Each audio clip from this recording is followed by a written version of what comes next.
Good morning, good afternoon, good evening, or whatever time it is on this crazy planet of ours. My name is Frank Lavinia, and there's my name right there. I'll try kind of reset all the graphics today. As you saw, that's a new motion graphic I created over the weekend. And here's a new segment, or kind of really a reboot or a rebrand of an existing segment called High Impact Tuesdays. I'm taking it to the next level with Max Impact Tuesdays.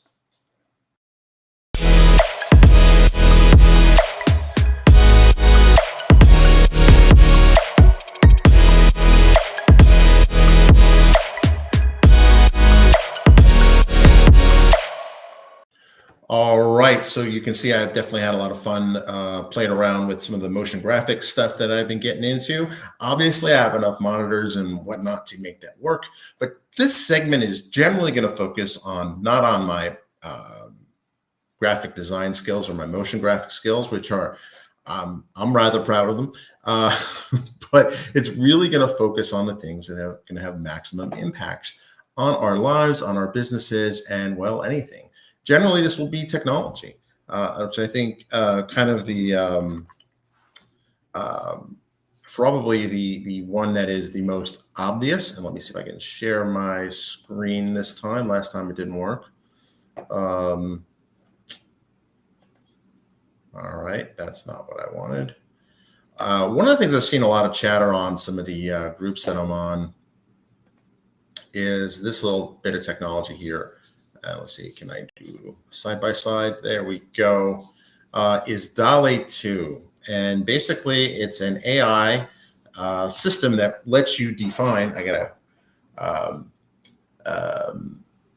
what you want to create artwork-wise just by providing a description in natural language. Now, I've done some of this experiments before, mostly with CQGAN, but this is really kind of next level. The artwork I've generated with that and that notebook, which I covered on previous streams, is still pretty cool. It's still pretty good. But this stuff is next level. Look at this.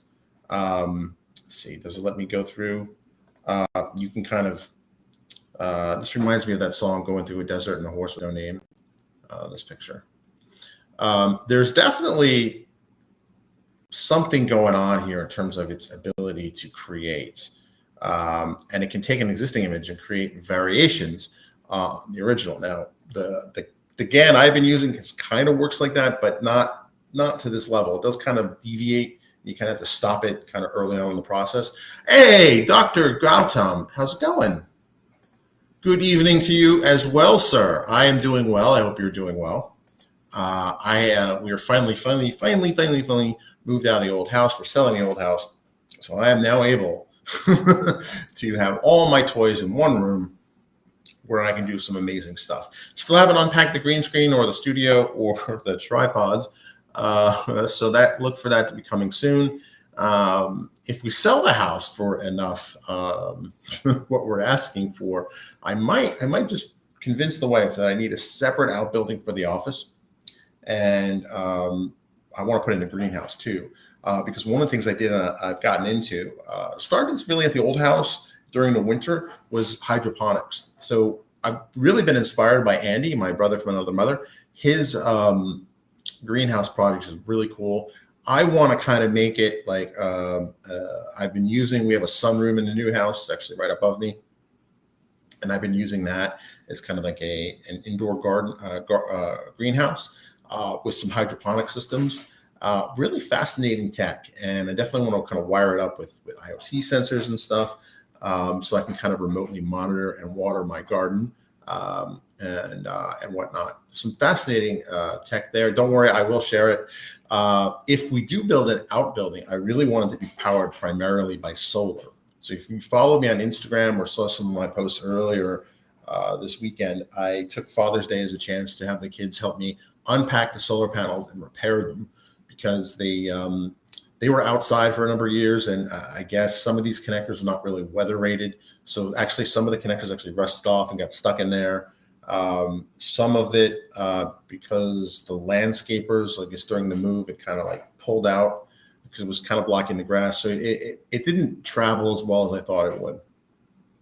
over the years. So I did notice, like just before we moved, that usually what I'll do is I have kind of these battery chargers, for cell phones and stuff like that, and iPads. I usually just power those by, free electricity, right, from the sun. I usually power those. I noticed it stopped working, and then I meant to troubleshoot it, but with the process of moving in a new house, it kind of fell by the wayside. So I finally got a chance to kind of look at it when I went to set it up here originally. Oh, wow, a lot of these panels are broken, or the electrical connections. So I took Father's Day, had the kids help me, kind of showed them how to set up a solar system, set up a solar system, set up a solar power generator. And right now it is working. I'm going to check it later, make sure it's getting all the sun that it needs. I need to get a compass out, kind of figure out what the best orientation of the panels are. But in the process of actually getting, reconnecting everything and resetting all the wires, and one of the panels actually fell down and cracked, which was kind of annoying. But apparently it's not going to affect its efficiency, at least dramatically. Apparently, from what I've read, it doesn't really damage its ability to produce electricity. It does reduce it by about 10%. But these panels are old, and I got these originally for the Frosty the Snowbot project, which, if you're not familiar with what that was a project I did when I was my first stint at Microsoft. I guess technically, if you're counting John's, it was my third or fourth role at Microsoft, where I was building out the snow weight detector system. And so the panels have got to be 8-9 years old. I know they're supposed to have a lifespan of 25 years. So not a big tragedy that they're broken, but turns out I get a replacement panel, but it's still a good experimental system. But it's working. I'm going to run a wire into, actually going to do that today. I'm going to move where the solar generator is, and then put it in a location where I can kind of just charge up stuff from my office. So we'll see how that goes. I would like to see if I could power a PC like 24/7 on it, because then I could start pondering some other experiments to do, kind of like that. One of the things you do need with hydroponics is obviously you need water supply, but you also need electricity to pump the water to keep it circulating. The other thing that's interesting, that's really caught my attention, is aeroponics. And aeroponics works by keeping the roots of a plant suspended in air, and basically spraying a nutrient water mix every so often. Very low power draw, apparently. So one of the things I'd like to experiment with is, could I power it entirely on a solar battery? And my solar generator system is kind of modest. It's one car battery, basically, hooked up to a Coleman 55. My most viewed video on YouTube is actually me unboxing that. But this is, solar power is definitely important, but there's been a lot of interesting developments in AI of late. Now, one of the things that was kind of a popular notion, maybe about 6 months ago, was this idea that we're heading into an AI winter, that innovations are not coming as quickly or as fast and furiously as before. But one of the things I'm kind of seeing is that isn't really true. Here's a cool little video.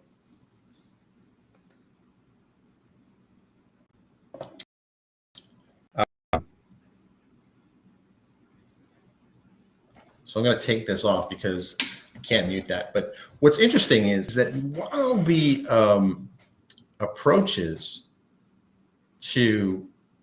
while the innovations are not coming out as fast or as furiously, I think they're getting bigger. You see what's happened with Lambda. I don't think it's sentient. Let's get that out of the way. I've recorded a number of videos, live streams, and podcasts about this.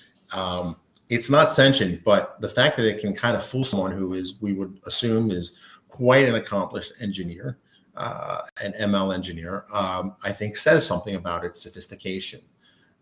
You're looking at this here. All of these images are being generated through this DALL-E.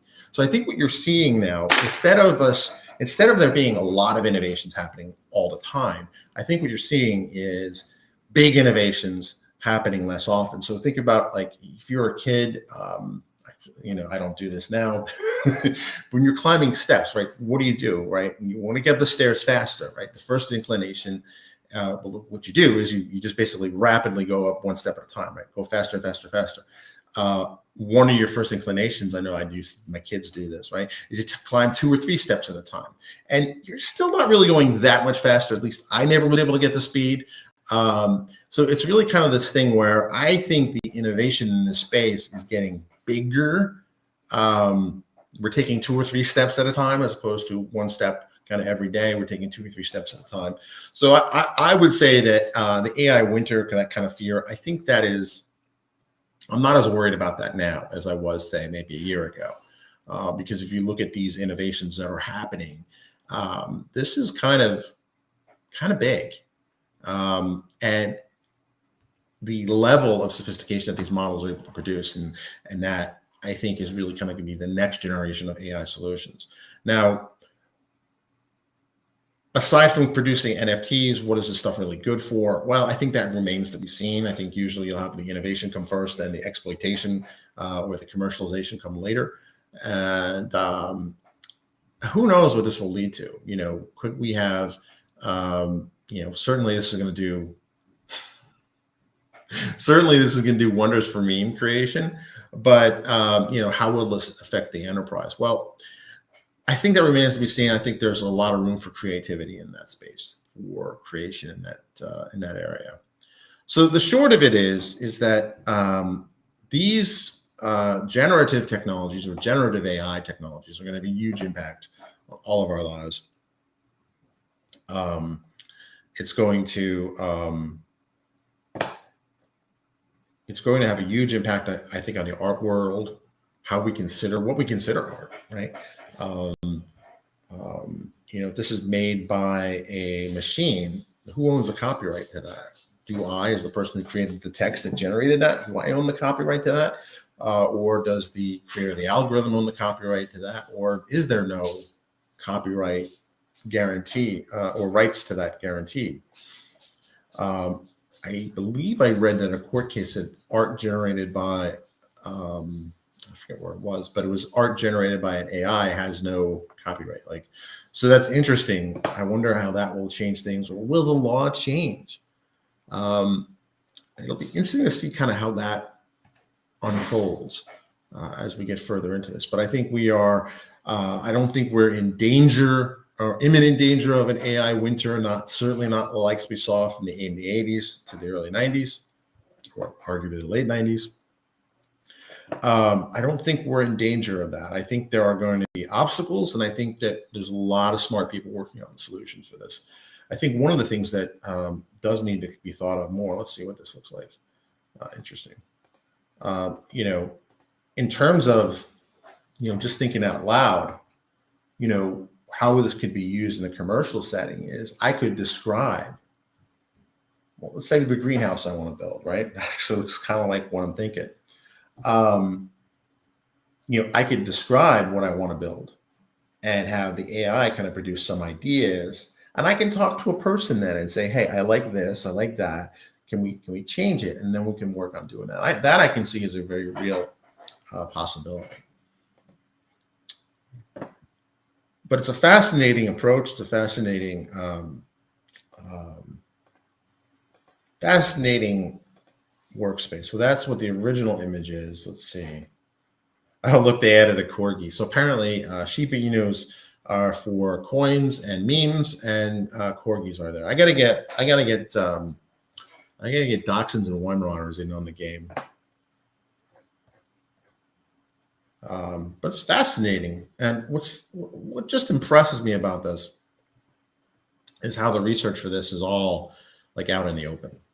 You can read the paper and see how they came to these conclusions. You don't obviously have all the data that they have or the compute needed to kind of generate that model. But if anyone out there within the sound of my voice can hook me up with an early access to this, I know that the MVP program in Microsoft has some kind of influence on this. Don't know the details. I would love to be involved with that. So that's all I got for today in terms of Max Impact Tuesday. Let me play that graphic again because I just love it so much. Where'd it go? There it is.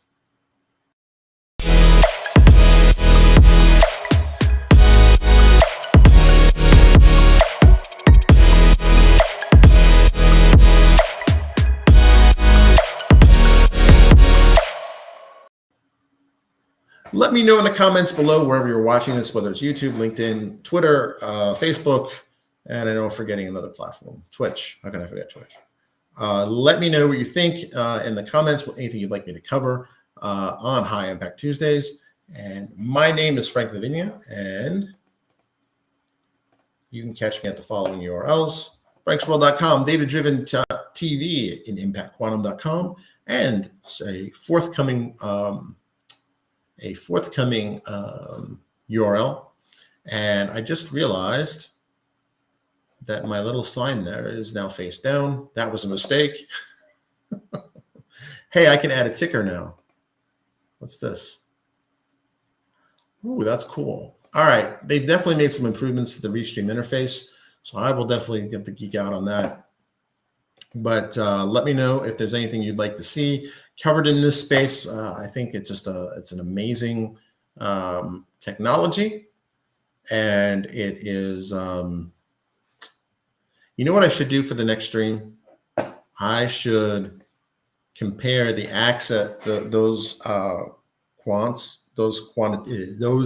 text prompts, and run it through my CQ-GAN I have access to. I mean, it's not mine. I'm just using somebody else's CQ-GAN, and I wonder what it would produce, because there's definitely, as impressive as it is, it definitely does need some.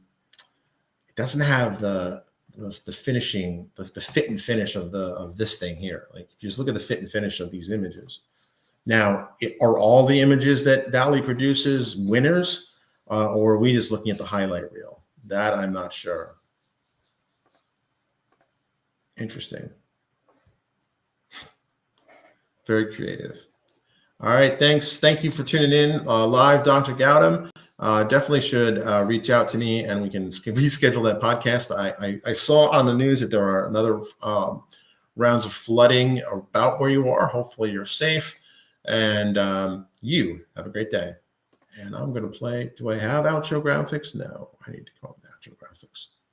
But you know what? The galaxy's good enough.